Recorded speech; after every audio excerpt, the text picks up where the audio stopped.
सकल आदि सबके परे, हे अविनाशी राम रे। सकल आदि सबके परे, उपजे बरते बिन सजे, माया रूपी काम है।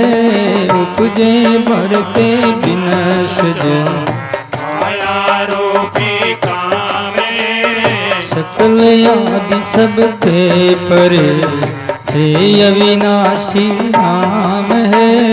आदि सबके परे, हे अविनाशी धाम है। दरिया उपजे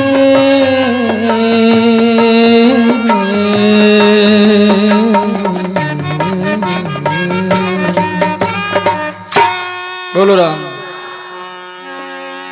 सदगुरु दरिया साहब कह रहे हैं, जीव विलंबन जूढ़ है मिल मिल बिछड़ जाए, ब्रह्म विलंबन साच है रे उर माई समाए।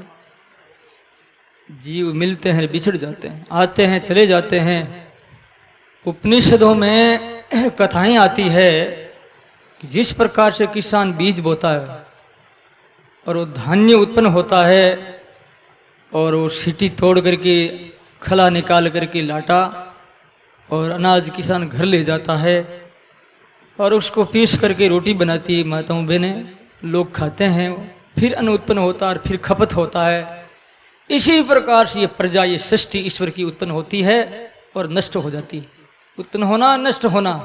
जैसे ज्वार बाजरा गेहूं चावल ये उत्पन्न होते हैं और नष्ट होते हैं, ऐसे शरीर जीव उत्पन्न हो रहे हैं।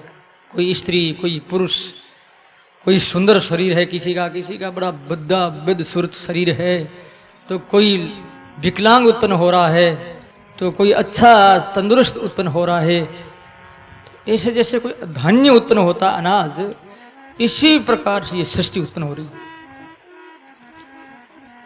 जैसे अनाज उत्पन्न होता है, अनाज कोई दाना बड़ा होता है, कोई छोटा होता है। वर्षा नहीं होती तो और भी छोटा होता है, उपज में कमी आ जाती है।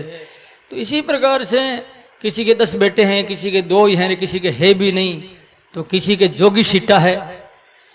जोगी सीटा में समझते हो? जोगी सीटा किसे कहते हैं? जोगी सीटा ये गांव के लोग किसान समझते हैं। जोगी सीटा उसे कहते हैं, सीटा तो होता है उसके बड़ा, इतना बड़ा, और उस सिट्टी से जो बाजरी ज्वार की सिट्टी होती है ना, उससे बड़ा होता है, इतना चौड़ा होता है, इतना चौड़ा। रोज सिट्टी होती इतनी चौड़ी, लंबी इतनी होती, चौड़ी इतनी होती, और वो होता चौड़ा इतना और बहुत फूला हुआ, ऐसे वो जोगी सिट्टा होता है। तो जोगी सिट्टा के कोई अनाज नहीं होता, दाना कुछ नहीं होता, वो कोई दिखावा है। तो ऐसे ही जोगी सिट्टा कौन है? जो गुरु नहीं बनाते हैं, सदगुरु नहीं बनाते, ऐसे ही राम राम करते हैं, वो जोगी सिट्टा है।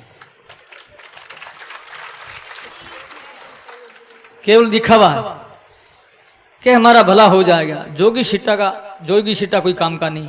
गाय भैंस भी उस जोगी सिट्टा को नहीं खाती, वो मीठा, उसमें कोई रस नहीं। आप गायों को भी डाल दो, उस जोगी सिट्टा को नहीं खाएगी। मेरा देखा हुआ, अनुभव किया हुआ।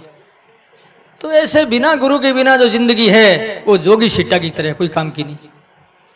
इसलिए संत कहते हैं, हरे सतगुरु शरण आय राम भज लेना रे राम भज लेना, तर अवसर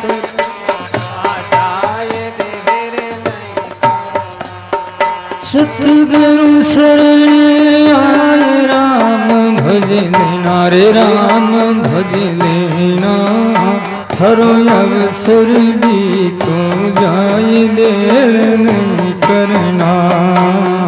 सतगुरु शरण जाए राम भज लेना, राम भज लेना, तेरा अवसर बीता जाए देर नहीं करना। ठारे भोले बोल नहीं कोई अदर नहीं कोई अदरे,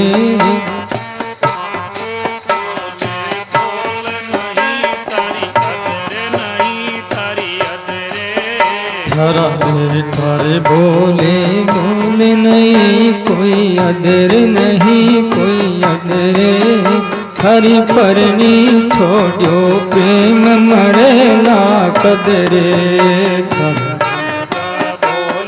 बोल नहीं तारी हदरे नहीं तारी हदरे तारी परणी छोड़ो प्यार मरेला कदरे सतगुरु शरण आए राम भजने नारे राम भजने थारो अवसर भी तो जाए देर नहीं करना सत करने जाए राम बदले भाई बदलेना तेरा यार जाए देर नहीं करना सतगुरु शरणी आए राम भजने नारे राम भजने थारो अवसर जाए देर नहीं करना थारो अवसर भी तो जाए देर नहीं करना थारो अवसर भी तो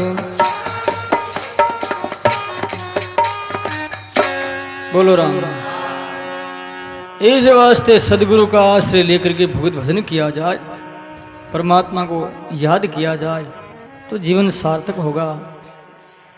सदगुरु दरिया साहब कहते हैं सकल आदि सबके परे, हे अविनाशी राम। परमात्मा सबके आदि अनादि अनंत सबके परे और अविनाशी है, वो जन्म मरण में नहीं आता। उपजे बरते विनशजे माया रूपी का जो उत्पन्न होता है, वृद्धि होती है, जीर्ण होता है, जर्जर होता है और उसके बाद में उसका अस्तित्व यानी विनाश हो जाता है। वो कौन है? वो माया है। उपजे बरते विनशजे सो माया रूपी का। संत कितने घेरे उतरे हैं सजनों। एक कोई पशुओं का घोड़ों का मेला लगा था। अरबी घोड़े जो होते हैं बड़े सुंदर होते हैं। हजारों पशु आए थे उस मेले में। एक गरीब ब्राह्मण था, बड़ा दुखी था। आर्थिक स्थिति बड़ी कमजोर थी, पारिवारिक स्थिति डावाडोल थी। वो तंग आकर के आत्महत्या के लिए तैयारी में लगा हुआ था। इतने में कोई एक संत आए। संत को देखा तो उसके मन में विचार आया कि महात्मा है, इनसे भी कुछ पूछ लो, मरना तो है ही। महात्मा को नमस्कार किया। संत के दर्शन से उसकी वृत्ति बदली, आत्महत्या पर रोक लगी। कुछ पवित्र विचार आए। हत्या के जो आत्महत्या के विचार थे उसमें बदलाव आया और महाराज के सामने नमस्कार करके आंखों में आंसू आए। संत ने देखा कोई दुखी आत्मा है। क्यों भाई, क्यों रो रहा है, क्या हुआ? वो कहने लगा, गुरुदेव बड़ा दुखी हूं। महाराज ने कहा भजन कर भाई। भजन क्या करूं?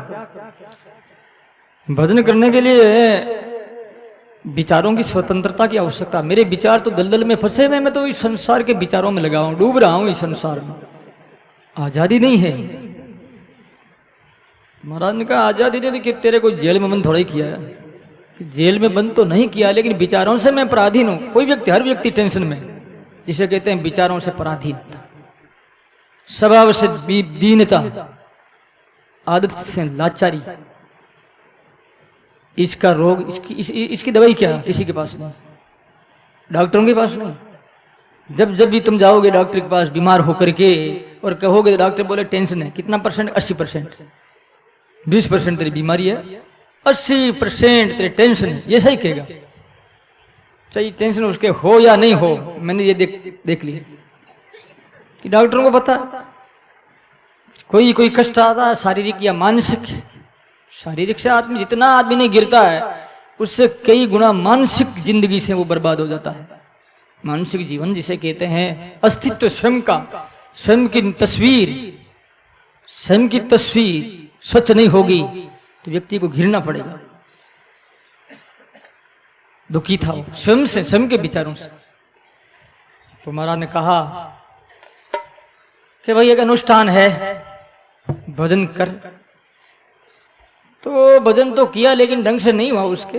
तो उसके सामने कोई ऐसा प्रेत खड़ा हो गया।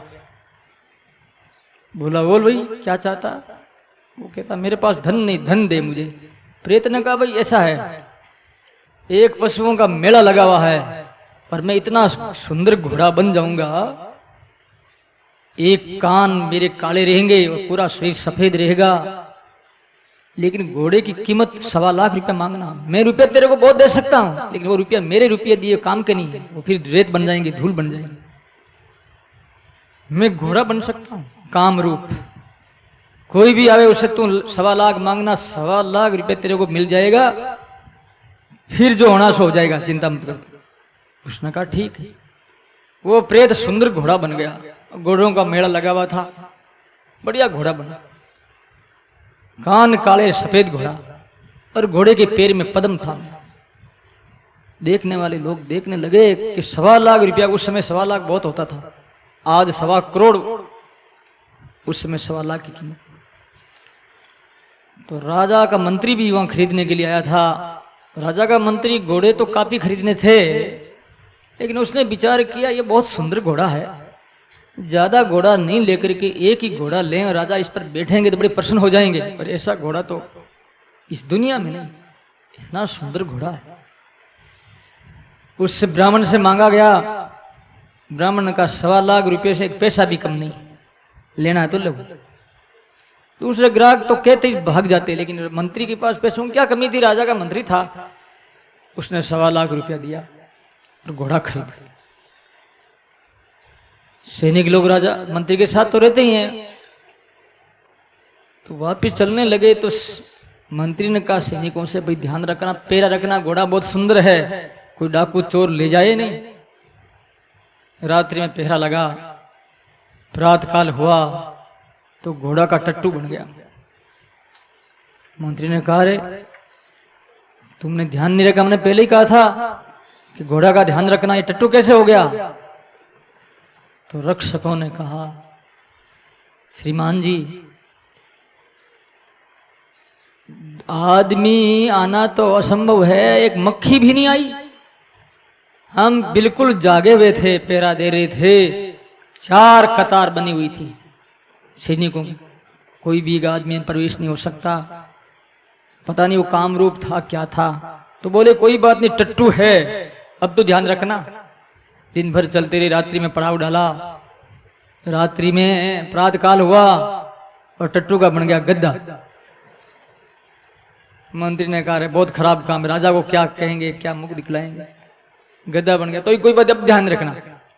दिन भर चलते रहे, एक पड़ाव और दिया, रात आई, पड़ाव दिया, प्रातः काल हुआ और गद्दे का बन गया बकरा।